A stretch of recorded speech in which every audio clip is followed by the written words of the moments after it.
Grand rising, everyone. I like coming to live. Spirit and coffee. Got my coffee here. hmm Very good. We shall see if Brandon remembers to go on. If not, it's all good.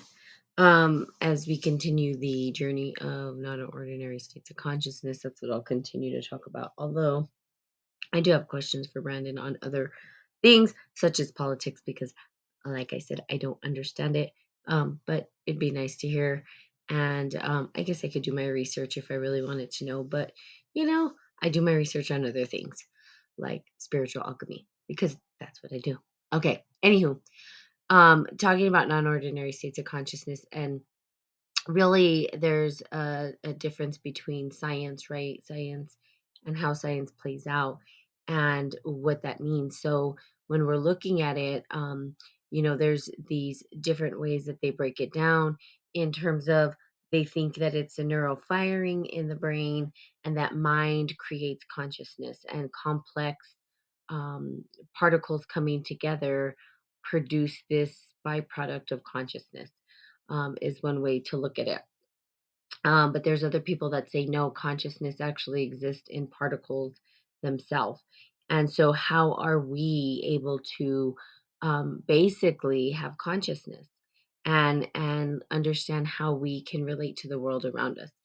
Pretty interesting topic. Now, it's not something you can measure. You can't measure consciousness, and becomes the reason why science kind of discredits the parapsychology, which is, our transpersonal psychology, because those experiences cannot be scientifically measured. And so there are things that happen, let's say, in your life where you can't describe them, and they're kind of like anomalies, right? And because of that, it becomes hard to measure these experiences that happen. And they're far and few between. And so, because of that, it's like, well, we can't say for certain from a scientific perspective or understanding or way to measure life that this is going to work. And then it becomes really complex and really hard to do. Um, and so they discredit it completely. However, I did talk about a time where my this was the strangest thing that ever happened to me. And I wouldn't say it was non-ordinary states, but I would say it was paranormal activity, whatever, however you want to call it. I don't even know what to describe it under. um hey, Jason. So what happened, right, is I was washing dishes, and and my niece and my neighbor were sitting there, and I've talked about this before, but again, describing how science doesn't really have a way to describe this, right? And I dropped a fork on the floor as I was washing dishes. And so my niece, obviously, everybody heard it fall on the floor. So they got up, and my niece got up and she started to look for it so that she can, give it back to me. And after just a couple of seconds, she sat down, and I was like, so I told her, "Hey, like, you've got to continue looking for it. You don't just," and she goes, "I did. I can't find it." And I'm like, "What do you mean?" Okay. So, we have this long history of doing that, right? Even myself, like you look in a cabinet and you're like, "I don't see it," but then somebody else does. So I said, "Fine." So I started looking for it, gone. I couldn't find it either. So then we thought, well, perhaps the fork fell under the refrigerator, or it fell under something that we couldn't get to, or, it didn't make sense that it fell under something. And we all looked and we couldn't find it. Okay. So fine. Then we actually remodeled our house, and we remodeled the kitchen where the fork fell. Guess what? No fork ever showed up. We moved all the cabinets, we ripped out the floors, all of the everything, and no fork. So it disappeared. Now, here's the strange thing, it disappeared. Hey, GP man, it disappeared in front of three people.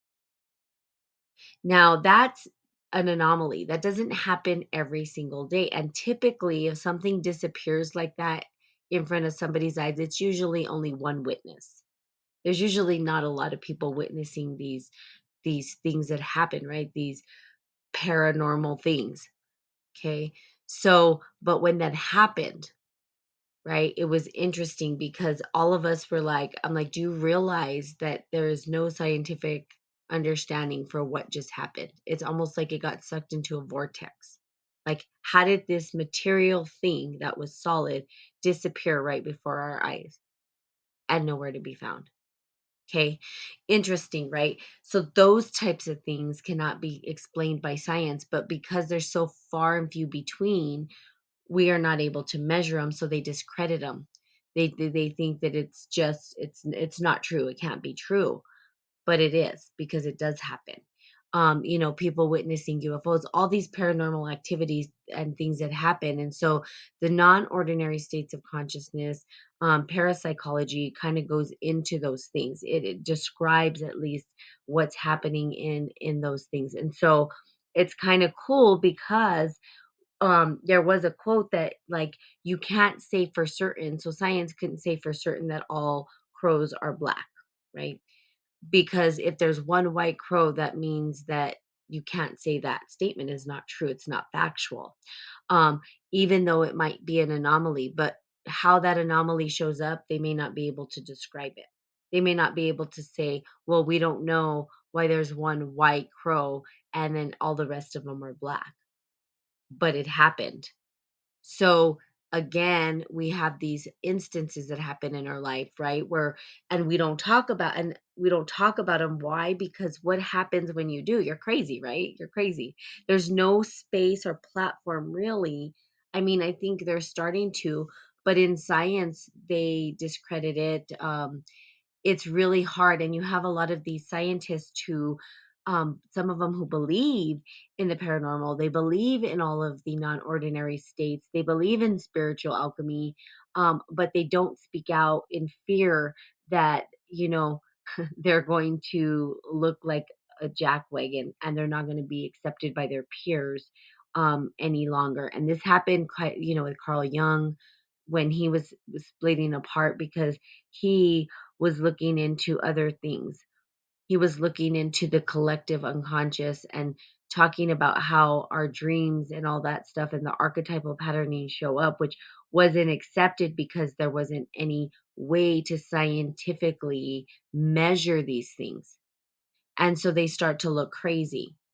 But what happens is that we discredit human experience. And so these non ordinary states of consciousness end up being discredited, pretty much, is what happens. And they're like, well, you're crazy. That couldn't have happened. That's not factual. We can't measure it. And so let's just throw that out. And that's really part of the human experience though. And we see it throughout the ages. So we can go back into where we have these tribes and they would elicit non-ordinary states of consciousness by drumming, right? They would do drumming ceremonies and singing and dancing until they reached a state of non-ordinary state. We're going to call it non-ordinary states, right? And when they did, when they reached that space and place, they would come back. When they actually came back to this three-dimensional time space, they had an experience, but they also had some new wisdom. They were carrying new information. Now, everybody who's ever had a um, mark in history or any genius, if you will tell you that they're able to reach these states. There's no obstruction, say, in the force field. So, part of the non ordinary states is talking about how we have obstruction within our body or our minds that keep us from actually reaching these states. Okay.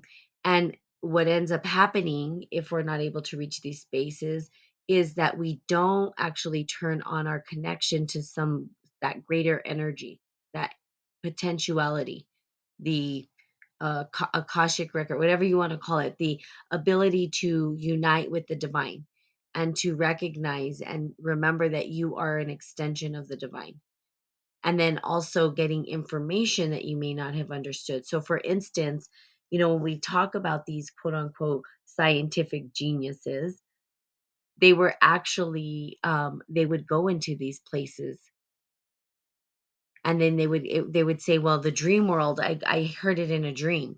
I got it in a dream, right? Or like, for instance, when we talk about Leonardo da Vinci, which was a cool dude, like, honestly, was, I mean, this guy, I don't know, he did more in his lifetime, I think, than most people will do in their lifetime. I mean, it's just crazy, when you look at all the work that he did.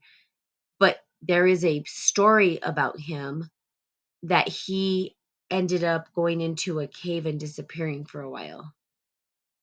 And when he went in that cave, it changed him completely. So think about near death experiences. People that experience these near death experiences come back different. Something shifts within them and they have an experience that cannot be explained by science. So it becomes a really hard topic to get merit with in the academic world, because of the need to have empirical evidence, the need to be able to measure it, and that's the very scientific way to do things. And it really split off. And this is one of the biggest reasons I believe that we have these issues. The science is not talking to the religion. Now, it is in some way.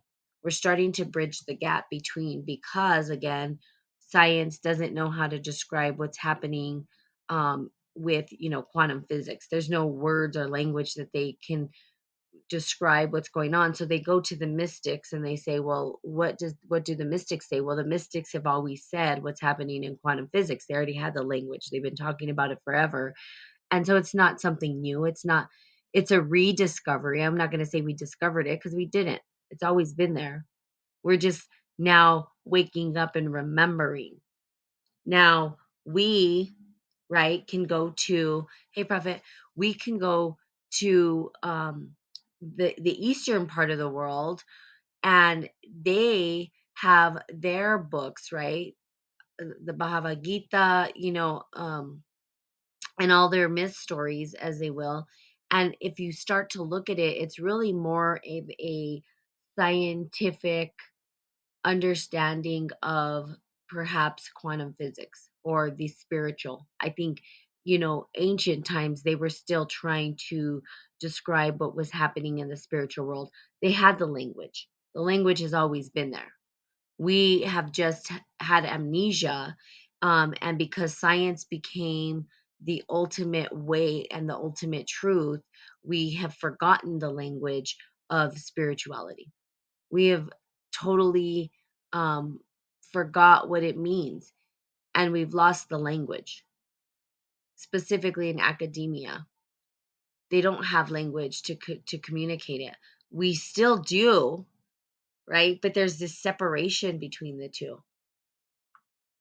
When we're really looking to build maybe the golden bridge between, like, that bridges the gap between the science and, and I don't want to say religion, but our spiritual grounding and understanding, that we don't have the language um yet in this new age world.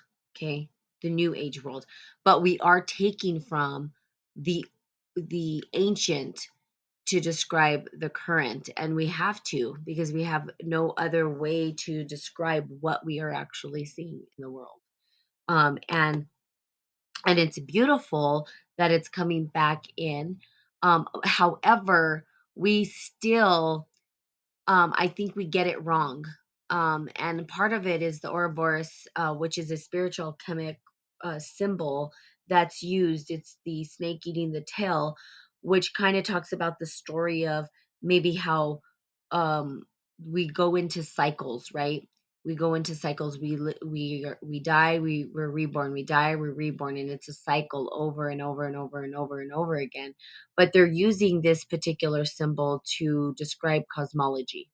They're taking the cosmological storyline and narrative, and they're putting it into an alchemic symbol, because they need the symbols to describe.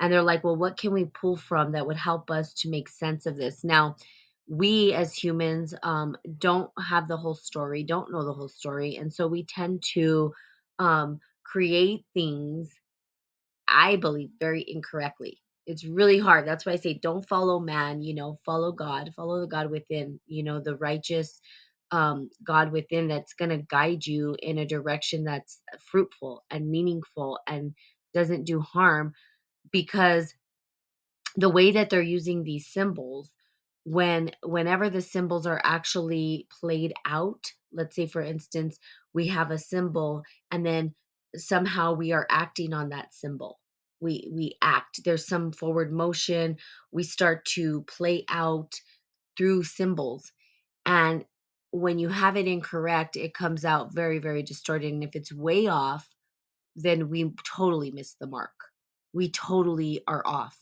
completely. And we've done that for ages. Some of the symbols that we have used to construct even society today, incorrect. I would say they're incorrect. And they're missing a lot of pieces that would make them whole, which is why we're sort of transitioning into the paradigm, or to the state of or we're transitioning worldviews into holism, because we recognize that there's pieces missing. There are pieces missing from the equation. Now, these new symbols that they're using, like the Ouroboros, I don't even know if I say that I'm saying that correctly, but that particular symbol, when we are putting us at the center of all complex matter, which I think is an incorrect way to do it, because that becomes very egocentric. And I believe that humans think that we are the center of everything, and we try to put ourselves there. Now, and I don't believe that. I don't think that's a good place to put us, because when we say we're central to all, we think we have dominion over everything. We don't have dominion over anything. We're working in respect with, right? We don't have dominion over the wind, or the rain, or dominion over the ants or the bees. No, we're working in tandem with them. They're part of our system, and we all depend on each other in some way, but our human mind, right, um rather than expanding our human mind, it's like we're trapped in a narrative that's toxic to us.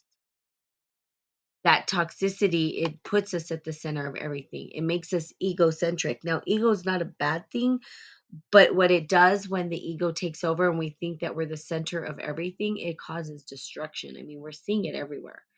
We see the destruction around us and our systems, right?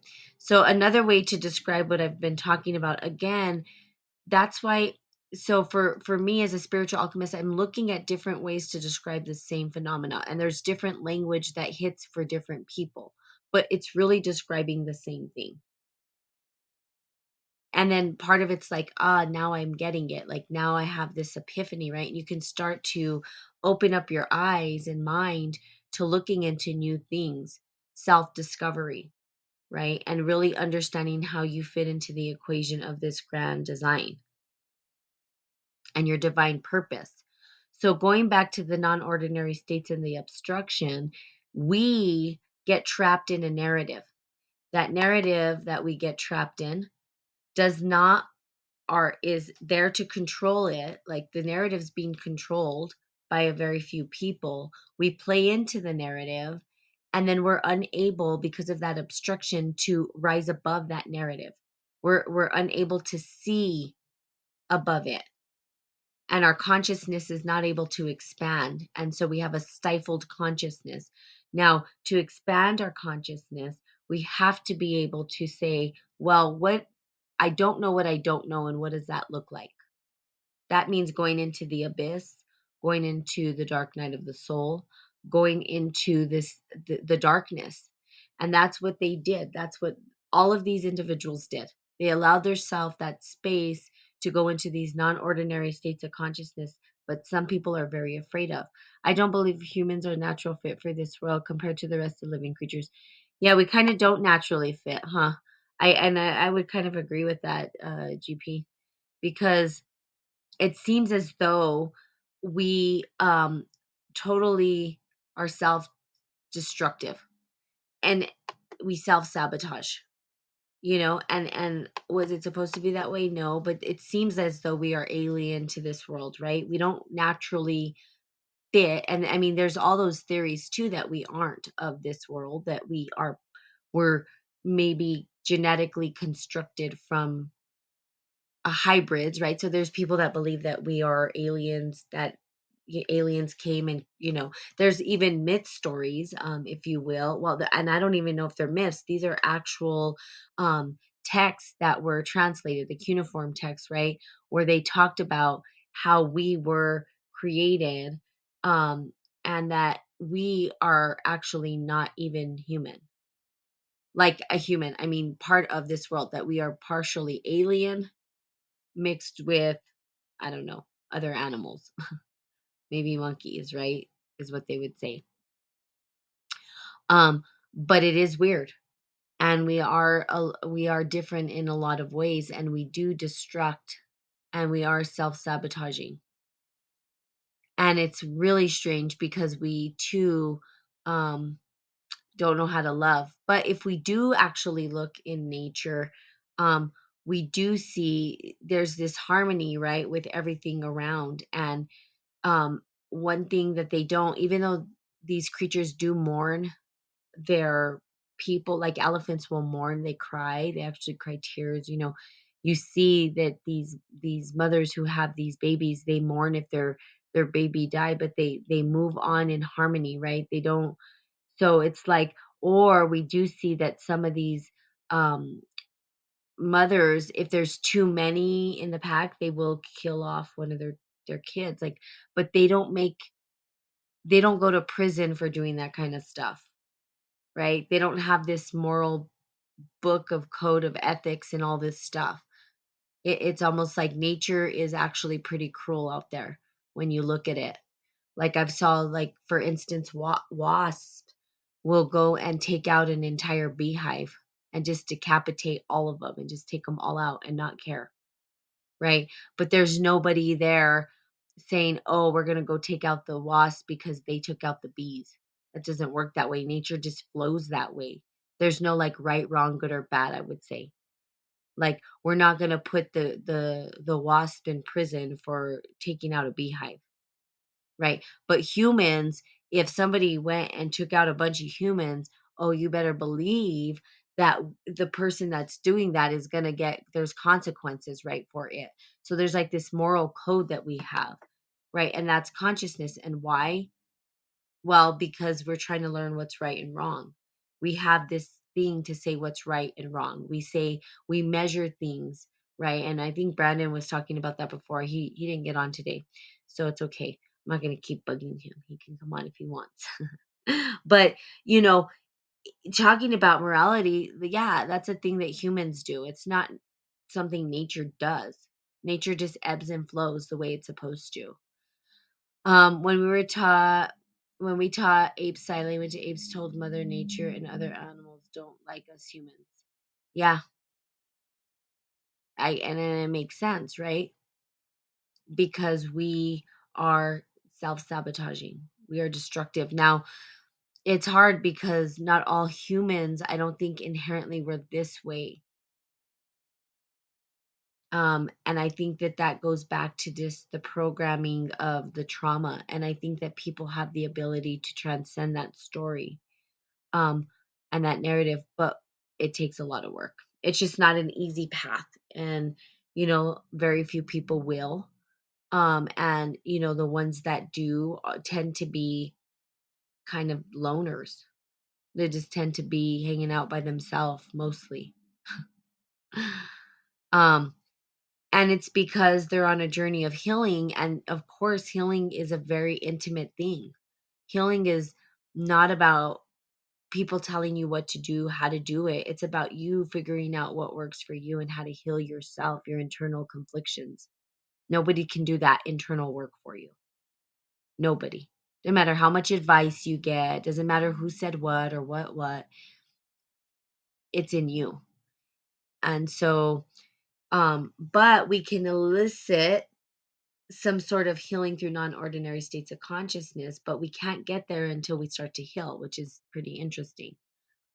You it's harder Well, I would say this, it's easier to hit non-ordinary states of consciousness when you are down in the dumps completely. And some people catch it, if that makes sense. Katie Byron Katie, I think that's her name. Anywho, she hit rock bottom. This is a woman and she wrote a book, and I can't remember all of her works at this point, but her story is that she actually hit rock bottom. She had nothing left. And at the end of it, because of that, she elicited this new way of being and discovering. She surrendered to it eventually. And after she surrendered, she was able to see a whole new perspective. And sometimes we have to go through that. It's uncomfortable, it's not fun. Okay. When we're saying spiritual awakening and people are glorifying the spiritual journey and this and that and the other, yeah, you know what? You're healing trauma. It's not fun. It's not like it's this glorified journey. What is glorified is going through it and what the gifts that you get when you go through it. But the process of going through it is spiritual alchemy, which is totally not comfortable. If you thought about a pot of stew, when you have the ingredients and they're crisp and all that, and you put them into the pot and they boil, well, the boiling part is uncomfortable. To get the delicious stew, though, it has to go through that process.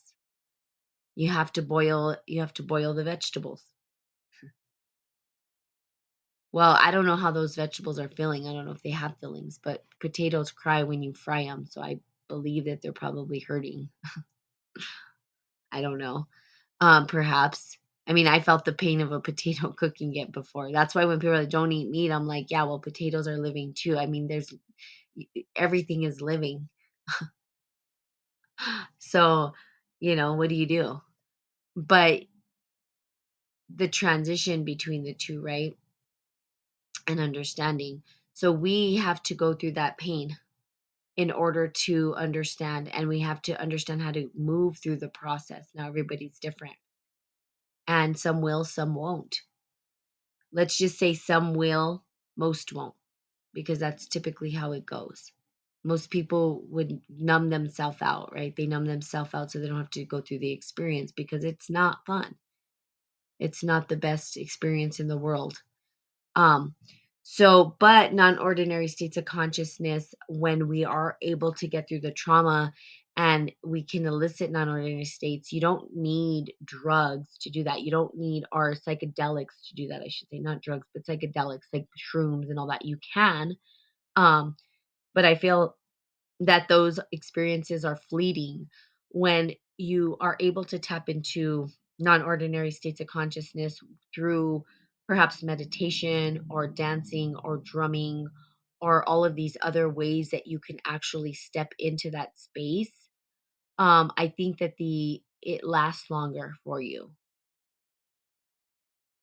So, and you're able to transition in and out of those states a lot quicker than using ayahuasca or shrooms or whatever it is. So that's what they did in the past. They were able. That's why they did drumming ceremonies. That's what they were doing. And the shamanic, the Evenki, um, the shaman actually in Siberia, right? That's what they did. They would go into these states and they would actually talk to other spirits. Is what they would do. They would talk to these spirits and then they would come back with some sort of a healing, like, here's what I learned about the healing. Some people go into these states like me.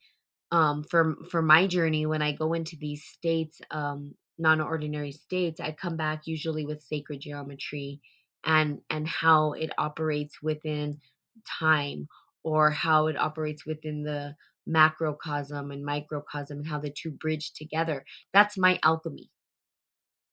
And I think Brandon said that last time, like, I'm not going to share my philosophy because I don't want to be locked into one thing. And that's the way I am. But I have my own spiritual alchemy. I have my own way of understanding the universe and the world with these sacred symbols and how it might operate.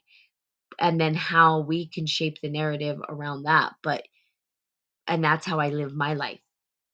But that's not necessarily the same for everybody because, again, in the grand scheme of things, um, there's so much that we're too tiny to understand it all. So maybe we get pieces of the puzzle, and those pieces are supposed to fit for us for our divine purpose.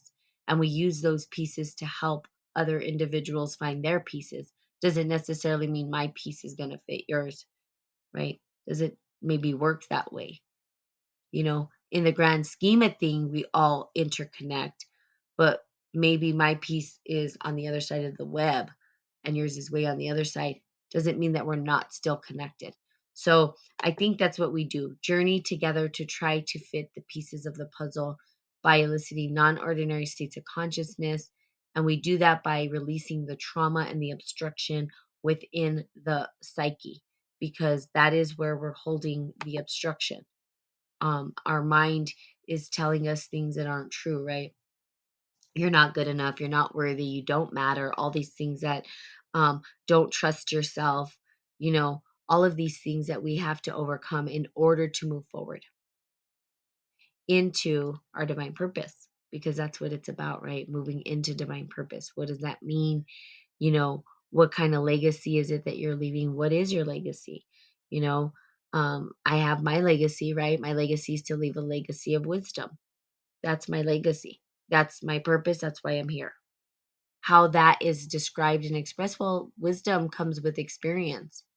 So I get to experience these states of being, and I get to share them, right?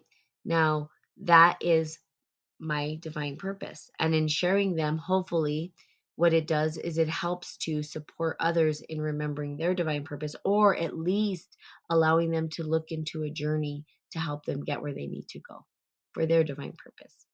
But I can't give it to you. No one can. It's about self trust and understanding internal. Okay. And then once you do, and you're able to reach these places and spaces of these non-ordinary states, you bring back a new wisdom, a new way of understanding, a new perspective, and perhaps a new worldview of how things operate. Okay, perfect. So there you have it. Nice Tuesday morning. No Brandon showing up, which is fine. So we'll just keep it at the course, the 30 minutes that I typically do, because I feel like that's perfect. And then I will be on tomorrow. So thank you guys for showing up. Lots of love and light. And of course, I will continue to share what I'm learning in this course of non-ordinary states of consciousness. Cool thing, before I go, that is coming up is that I'm excited to learn about or dive deeper into is clairvoyance, because I believe that I'm clairvoyant. Um, and and so this is when the obstruction's not there. We're able to reach these states of understanding, and perhaps even clear it up more, so that I'm able to use that gift of clairvoyance. And so everybody has their own sort of gift, right? And understanding. So kind of cool. So there you have it. I love you guys so, so, so, so, so, so much. Have a fantastical day. And of course, I will be seeing you tomorrow. Bye bye.